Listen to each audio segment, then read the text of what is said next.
Hello, everyone, and welcome back to A Page I Love. This is Kevin Sharp. Today, I'm joined by artist Clayton Henry to talk about a page from Uncanny X-Men. Clayton, welcome to CAF Plus channel and comic art fans. We're happy to have you here.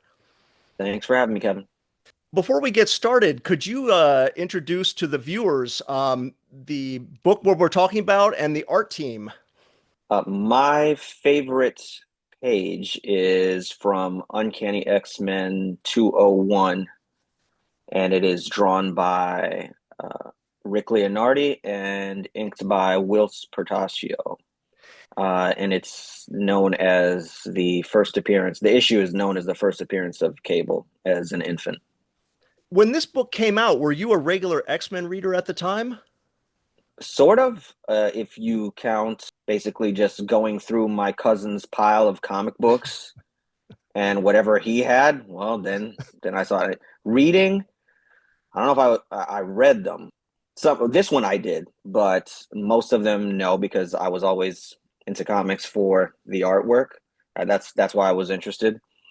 So yeah, but this one really stood out to me because Rick Leonardi's style was so different from other artists at the time, especially when Whilce Portacio inked him on this one. Well, what's interesting about the page that you've chosen, as we're talking now, the viewers will see it on the screen. You've chosen kind of a quiet, quote unquote, character page out of the issue. So, can you talk to us about what is it that resonates with you about this particular one? Well, first of all, it's way harder doing quiet dialogue scenes than action scenes.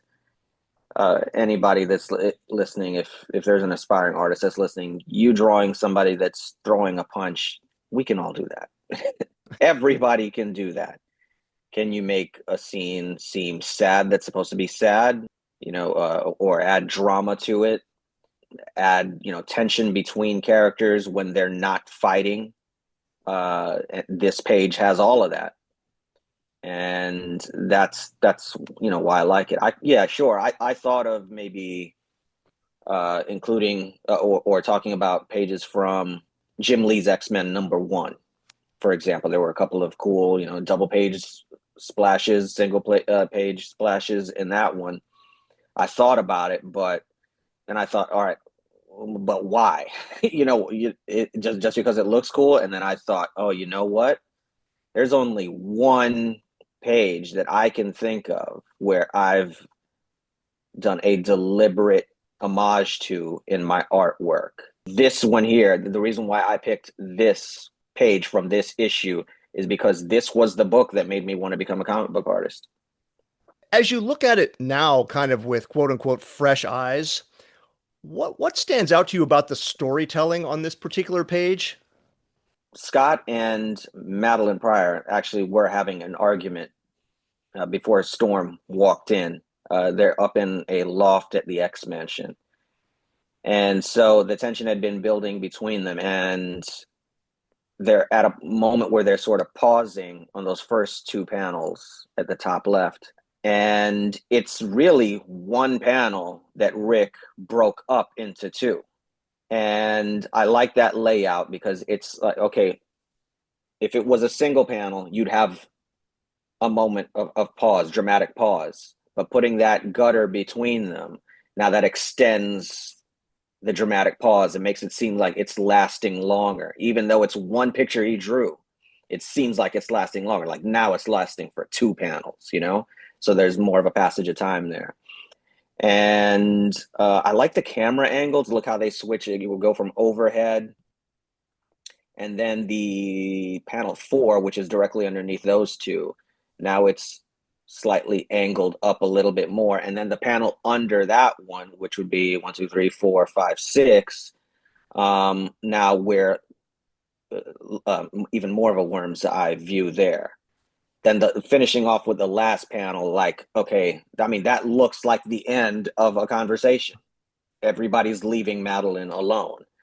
We see the progression, or granted, this is like the second half of the argument if you look at the page before this, but you can definitely see that Storm has interrupted some. If you had no words here, you'd know that Storm interrupted a moment.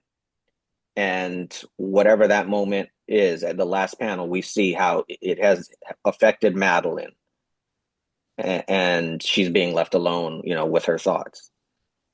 So I have to hit you with the question for all guests, which is I won't ask if you own this page, although you could surprise us and say yes. I own no pages. Okay. I was going to say, do you own any Rick Leonardi original art of any kind? I do not know. I've met him. Nice guy. He's the reason why he is one of he and Will Spartaccio are the reason I became a comic book artist. Two big reasons because of this issue, which always makes me wonder because I don't know if they ever worked together again after this or before this. So even though I love it, I love the art in this. I wonder if Rick liked it. If you were to ask him, maybe he'd be like, "No, I didn't like the way his inks looked over my work." Maybe, but I mean, to me, it was great. I never saw his work look like this again. I saw Rick's work after this, and I still loved his work. But to me, this was it. Well, what's interesting, we've been able to talk about X-Men a few times on this show. Mhm. I don't think that Leonardi is necessarily the first name that comes to people's minds when you think X-Men, popular X-Men artists. So Yeah, it's a really interesting pick on your part and a chance for us to look at something that we might not think of otherwise. yeah, and he did a bunch of X-Men issues before he went on to Cloak and Dagger and X-Men 2099. I mean, he's known for his X-Men work is not his most popular for I don't know for whatever reason, but I'm glad he did this. If I hadn't seen this, that I don't know how that would have affected my life. Why don't we switch over to your work now? Please let the viewers know what you have out now or have coming out in the near future that we could be on the lookout for. Well, if you want to see my latest work, since Superman is hot stuff right now, I had a year-long run. Well, it took me over a year to work on it on Action Comics. So the latest trade from me and Mark Waid, it's called Phantoms. That's out. That only came out just right before the movie came out, actually. And I'm currently working on Justice League Red for DC Comics, which comes out August 20th. Clayton, I want to thank you again for taking the time to join us. And I know we have a lot of X-Men fans in the audience, so I'm sure they're all delighted whenever somebody artist mentions an X-Men book. All right. Thank you for having me.